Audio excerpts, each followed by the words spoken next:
You know, when you hear the name Martin Luther King Jr., what's the first thing that pops into your head? For most of us, it's one specific phrase, a phrase that has really defined his entire legacy for more than half a century. Yeah, that line, from his incredible 1963 speech at the March on Washington. It's just burned into our collective memory, right?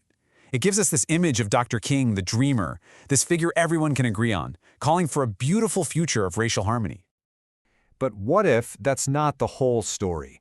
What if, by focusing so much on the dream, we've actually forgotten the radical, the challenging, and, let's be honest, the often uncomfortable message of the man himself? So, that's what we're going to do. We're going to peel back some of those layers. We'll look beyond the dream and see the strategist. We'll look at the economic radical, the anti-war critic, and then we'll get to his final days and, well, a pretty surprising twist in his legacy. All right, let's jump right in and tackle that popular image head-on. Why do we even need to look beyond the dreamer? Well, it's because that comfortable, easy image of a dreamer, it kind of smooths over how sharp and, honestly, how radical his philosophy really was. See, King wasn't just dreaming about a better future. He was actively diagnosing the deep-seated problems of his present and building a real strategic plan to tear them down. You see, for King, nonviolence was so much more than just a moral high ground. It was a powerful, highly structured weapon for change. He actually used it to create something he called creative tension, a crisis so uncomfortable that it would literally force a community to deal with an issue it had been ignoring for way too long. And this was not passive resistance at all. It was a disciplined, step-by-step process. I mean, it started with research and education. It demanded a deep personal commitment to face down hardship without ever fighting back. And direct action, things like boycotts and marches, that was actually a last resort, only used when all the talking failed. And the end goal? It wasn't just about winning.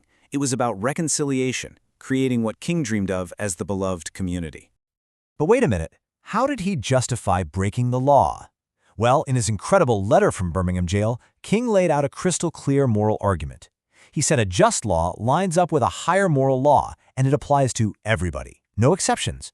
But an unjust law, like segregation, that's a rule that a majority forces on a minority but doesn't have to follow itself. So this wasn't a call for chaos, it was a call to obey a higher moral justice.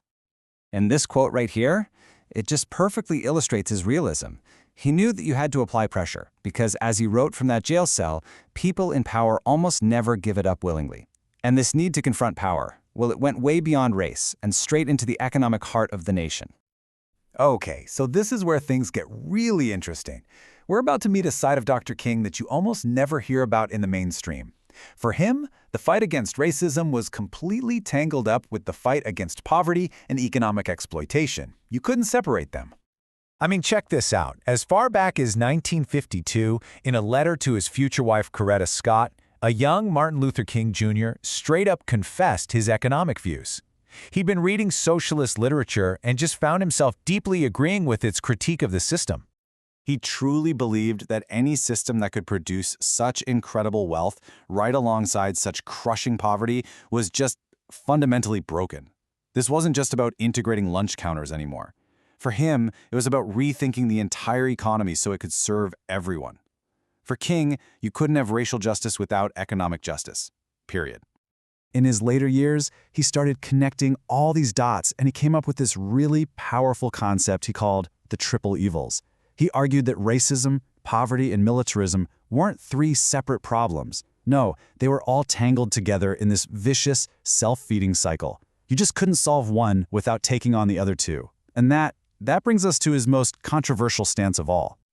Now this is wild. Exactly 1 year to the day before he was assassinated, April 4th, 1967, King gave a speech called Beyond Vietnam. In it, he went public, forcefully breaking with President Johnson and condemning the war. It was a move that cost him a lot of his powerful liberal allies. And this quote, man, it just perfectly sums up his whole argument. He didn't see the war as just some foreign policy debate.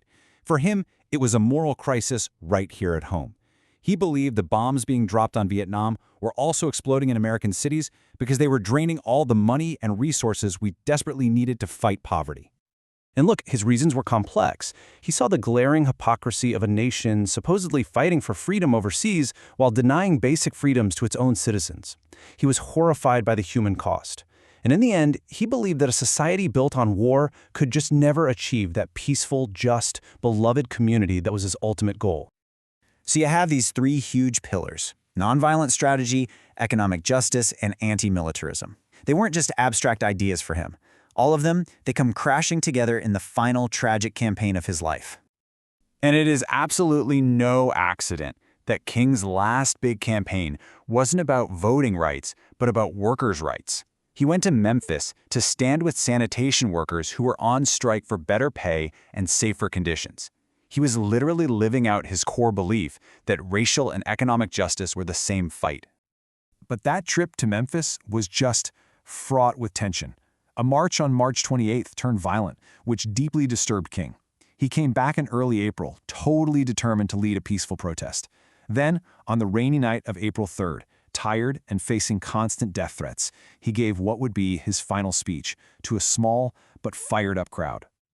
And in that speech, it was almost like he knew what was coming. He spoke with this incredible, calm resolve. He told his followers that even if he didn't make it to the destination with them, the movement itself would succeed.